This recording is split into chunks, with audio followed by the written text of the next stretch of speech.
Kindness is a virtue, right? We're told from childhood to be kind, helpful, and put others first.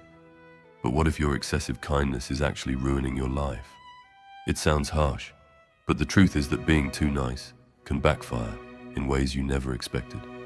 In a world that constantly preaches be kind, nobody warns you about the dark side of giving too much of yourself. Today, let's pull back the curtain on this uncomfortable truth. If you find yourself always sacrificing your own well-being just to be kind, you need to stop now and hear this. This isn't about becoming cold-hearted. It's about understanding the hidden dangers of unchecked kindness. Even the ancient Stoic philosophers, thinkers like Marcus Aurelius and Epictetus, recognized that without wisdom and boundaries, kindness can do more harm than good.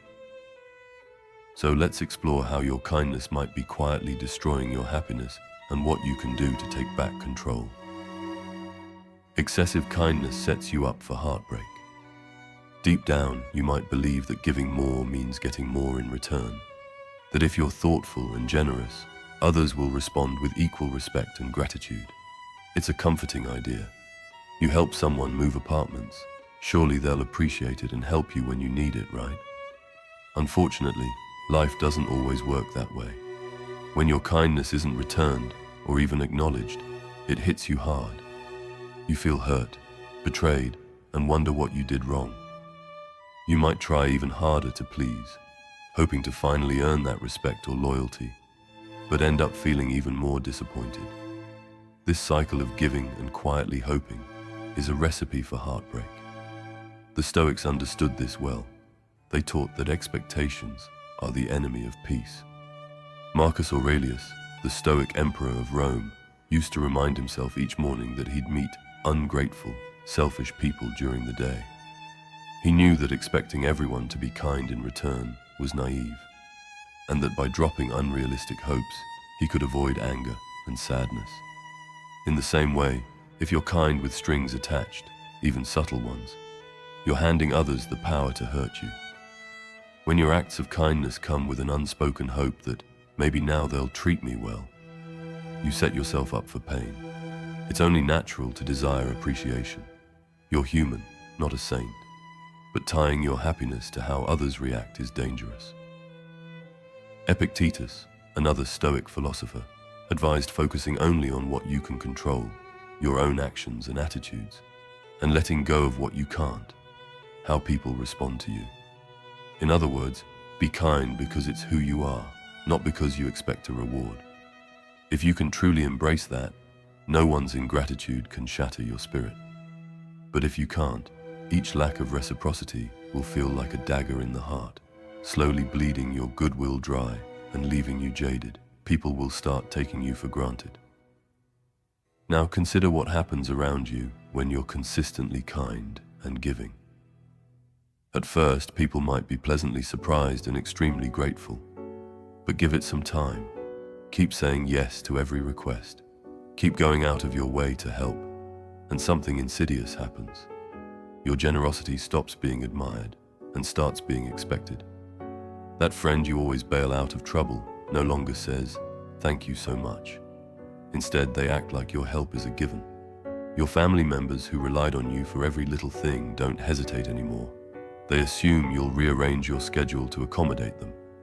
In the office, you're the one who stays late to help others finish their work. And guess what? It quickly becomes your role. They call you the nice one, the one who will always cover the extra tasks. What's happening is your kindness has created a dependency, a one-sided expectation that you will always give. It's no longer special. It's just who you are to them, the perpetual giver. And the moment you can't deliver on those constant expectations, you're made to feel like you've done something wrong. It's as if you signed an unwritten contract that you'll never say no. This is incredibly unfair and draining. You end up stretched thin, exhausted from trying to meet everyone's needs. Here's the painful irony. The more reliably kind you are, the less people appreciate it. The Stoics would shake their heads at this imbalance. They believed in justice and fair exchanges, a mutual give and take in human relationships.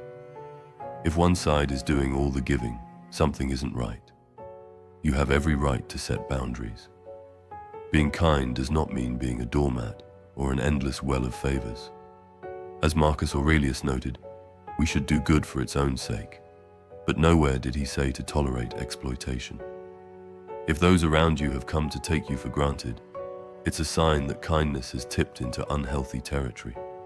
It's time to remember that your time and energy are precious, and that you teach people how to treat you by what you continue to accept. Don't be afraid to reset those expectations. Say stop to the cycle of others assuming your life revolves around their needs. Your own goals and needs fall by the wayside. Every hour and ounce of energy you spend taking care of others is an hour and energy not spent on yourself. And while helping people is noble, completely neglecting yourself is not. Ask yourself, when was the last time you devoted the same kindness and effort to your own dreams and well-being as you do to others? If you can't remember, that's a huge red flag.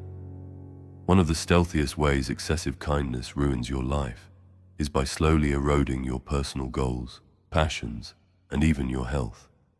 You give so much to everyone else that there's nothing left for you. Maybe you once had a clear vision.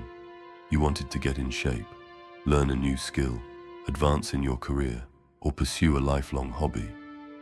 But now, you're always busy doing favors or handling other people's problems.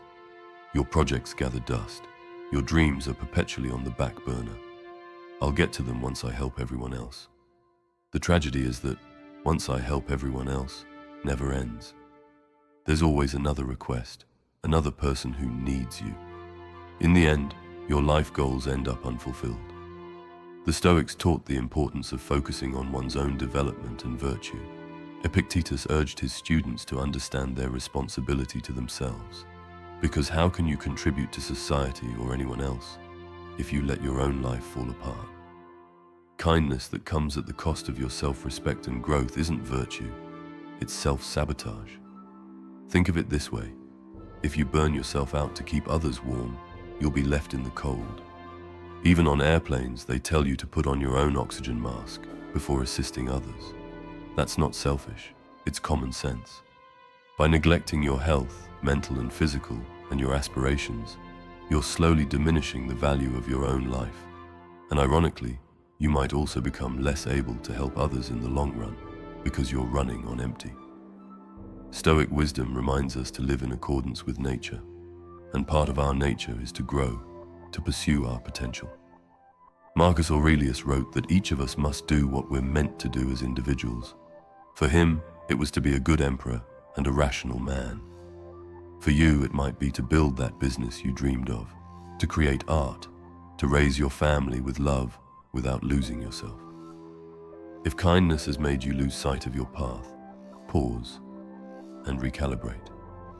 Taking care of you isn't selfish, it's necessary. In fact, the kinder you are to yourself, the more authentically you can be kind to others when it truly matters.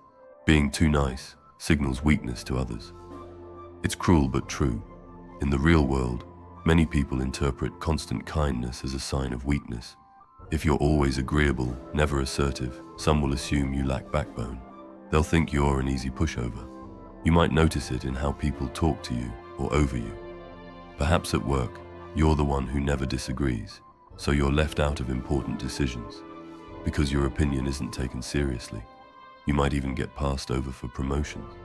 Because leadership might view you as someone who won't stand up under pressure. In personal life, maybe you've noticed friends or relatives making choices for you. Oh, he won't mind, he's easygoing. Not even bothering to ask what you want. It's as if your feelings don't require consideration, all because you're known as so nice that you'll just go along. Your kindness might have inadvertently painted you as a soft touch. And predators of sorts, the opportunists, manipulators, or simply selfish individuals, love a soft touch. They see someone who won't fight back or enforce boundaries, and they move in to take advantage. This is not your imagination. It happens all the time. The office bully dumps extra work on the kind colleague who won't say no. The domineering friend dictates plans because the kind friend doesn't mind, they'll do whatever. Over time, this treatment erodes your confidence. You start to believe you're less worthy, that maybe you are weak. But let's get one thing straight. Kindness is not weakness. The Stoics, who championed virtues like courage and justice, would be the first to say that true kindness requires strength. Marcus Aurelius, one of the most powerful men of his time, was known for his compassion and mildness, but he was anything but weak. He led armies, he made hard decisions, he showed that you can be kind and firm. Stoic philosophy teaches that you should be tolerant and forgiving toward others, but also hold yourself to strong principles. As Epictetus said, be gentle, but also be firm, in essence. So if people are mistaking your gentleness for frailty, it's time to correct them. You don't have to turn mean, you just need to show that you have a spine. Kindness has a backbone. Next time someone oversteps, speak up. You can do it politely. For example, I'm happy to help sometimes, but I also have my limits. The moment people see that your kindness comes from choice, not from fear, that narrative of weakness flips. In fact, kindness paired with confidence commands respect. Remember the words of Marcus Aurelius. Kindness is invincible, provided it's sincere, not fawning or pretense. In other words, genuine kindness comes from strength, not from a desire to please. Don't let others write your story as the weak, nice guy, gal. You can be kind-hearted and command respect at the same time. Others will suspect your motives. Paradoxically, while some people see overly nice folks as weak, other people view them with suspicion. You might have experienced this. You do something generous for someone who isn't very close to you, and they respond with, "Why are you being so nice to me?" They might narrow their eyes, wondering what you're after. It's ironic and disheartening. You're just trying to be a good person, and now people don't trust you for it. But it's a reality in a world where genuine kindness is rare. Many people have been conditioned to expect ulterior motives. If a coworker is too friendly, the rest assume they're angling for a favor or trying to climb the ladder. If a stranger goes out of their way to help, we wonder if they're a con artist. Sadly, your sincere kindness can be misread as manipulation. You might hear things like, "Nobody is that nice, he must want something," or "Is she for real or is she fake?" This can be devastating, especially for a kind soul who truly means well. It can make you feel isolated, like you don't fit in a cynical society. Stoic wisdom can help you here. Stoics valued intentions greatly, doing the right thing for its own sake. But they were also realists about human nature. Marcus Aurelius wrote that you shouldn't let the bad actions of others stop you from doing good. So if people misjudge you, that's on them, not on you, to a point. However, it's also worth examining how you present your kindness. Are you being so excessively accommodating that it actually does seem forced? Stoics prized authenticity. They disliked flattery and fawning. If your kindness has crossed into people-pleasing, others might pick up on that artificial vibe. They might sense that your constant compliments or offers to help aren't entirely natural. Perhaps you're suppressing your true feelings to avoid conflict or to be liked. This does come off as inauthentic, even if you don't intend it. People may trust you less, ironically, because you're too eager to please. The key is to ground your kindness in honesty and balance. Don't plaster on a smile and say, "Absolutely, it's no problem at all," if it really is a problem for you. Better to be kindly honest. "I'd love to help, but I have a lot on my plate right now. Maybe next time." That way people know your kindness is real when you give it, because they see you're not afraid to say no when you need to. When your kindness is tempered with truth, people come to respect it. They may still be surprised by genuine generosity. Sadly, that's society. But over time, they'll see you're the real deal. Kind, but not a doormat or a fraud. Don't let cynics make you bitter. Keep being kind. Just make sure it's coming from the heart and not from a desire to be liked by everyone. Eventually, the The right people will recognize your goodness for what it is.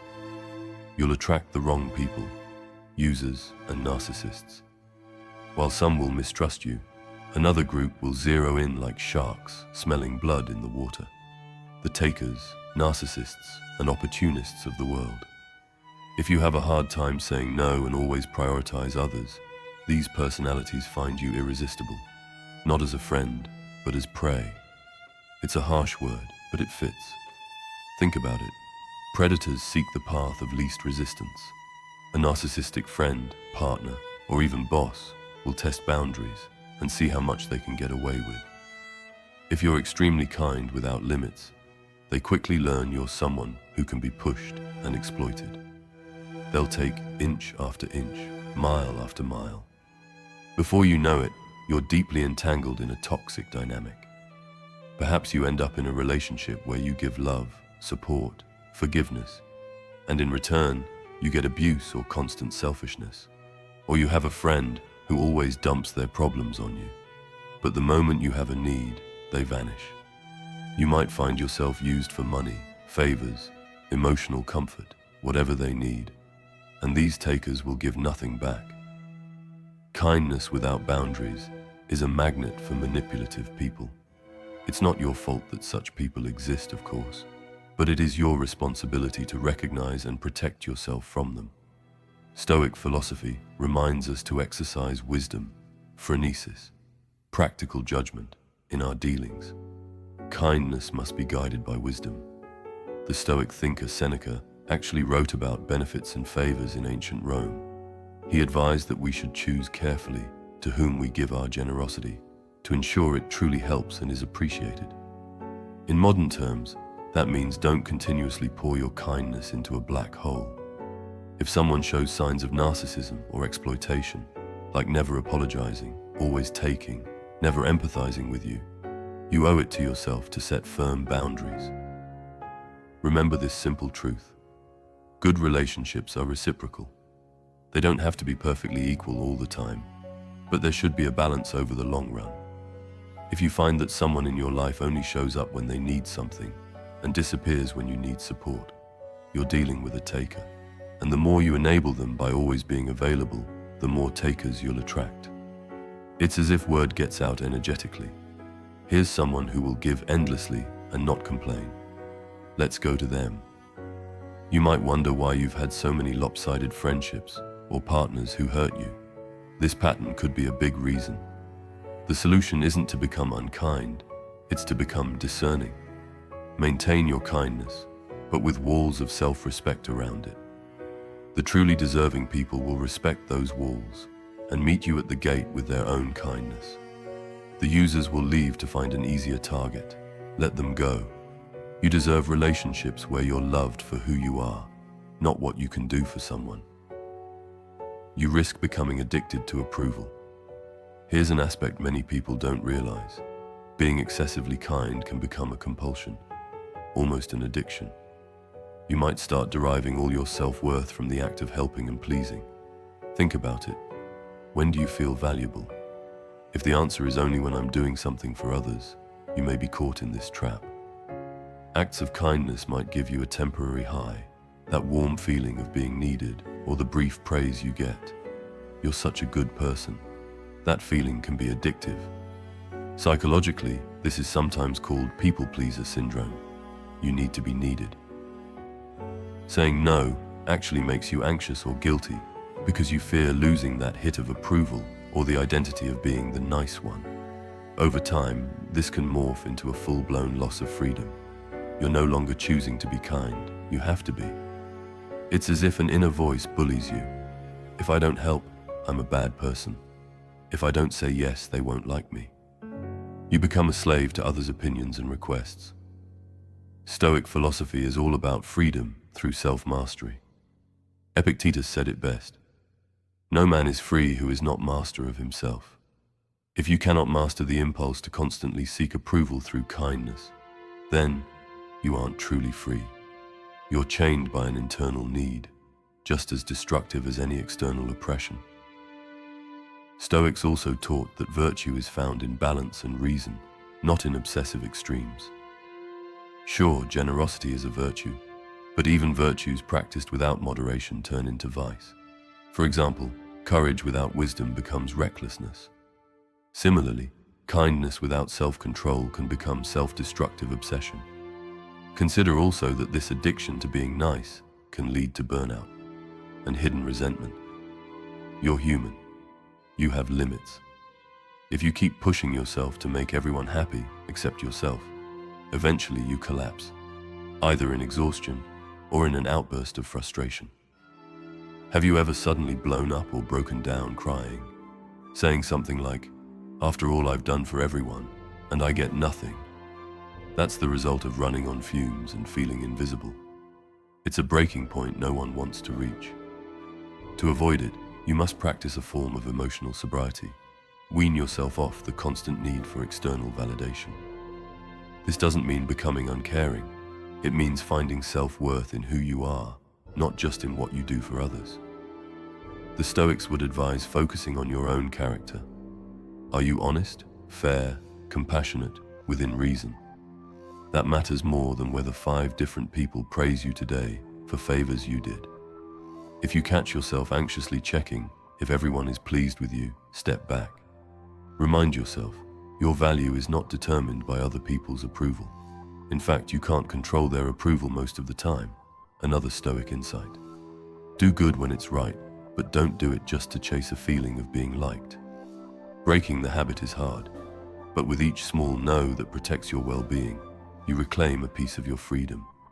You'll find that true friends won't abandon you just because you enforce healthy limits, and you'll start to feel a new kind of peace, the peace of not having to live on the roller coaster of others' opinions. Your good intentions can turn sour and you lose yourself.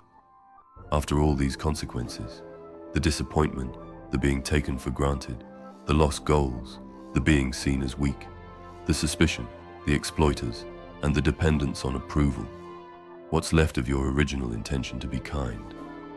Often it becomes warped. The final way excessive kindness ruins your life is by corroding the very purity of your motivation and your relationships. You might reach a point where you ask yourself, why am I doing all this? What is it for?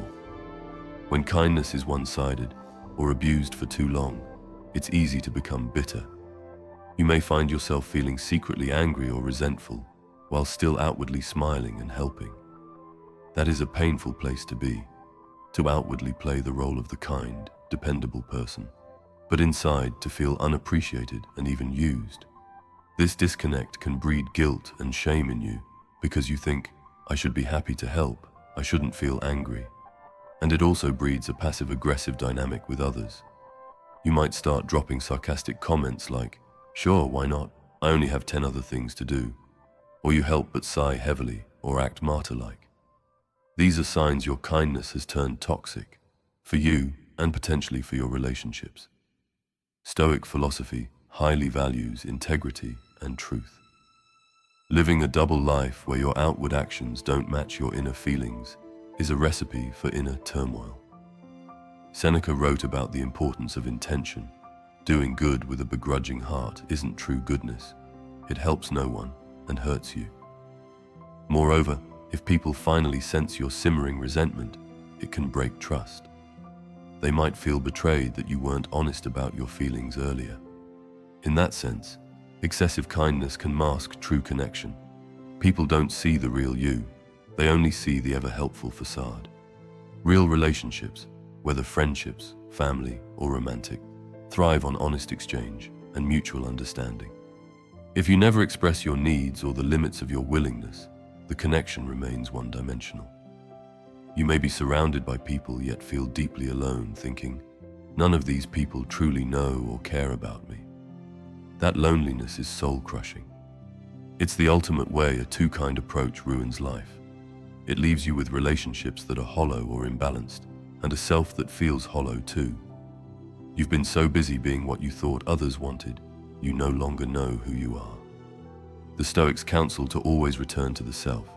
Examine your motives, be truthful with yourself, and don't give in to false appearances. Perhaps your motive for being so kind wasn't purely altruistic after all. Maybe it was fear of rejection, or wanting to avoid conflict. or needing praise. It's okay to admit that.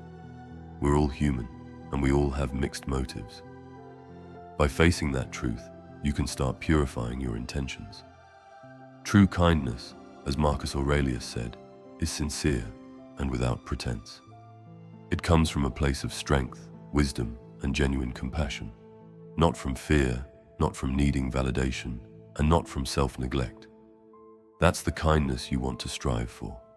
To get there, you may need to unlearn some habits and let some relationships recalibrate or even go. But what you'll gain is authenticity, a life where you do good freely and also freely say no when you must, without guilt or anger. That kind of balanced kindness will enrich your life and attract people who value you, not use you. So what's the solution? By now you might be thinking, I recognize myself in some of these situations. What do I do? The answer is not to become unkind. The world has enough cruelty. We don't need to add to it. The answer is balanced kindness, kindness with wisdom. The Stoics always emphasized moderation guided by reason. Apply that to your big heart. Be compassionate, but also be firm about your boundaries. Help others, but don't set yourself on fire to keep them warm.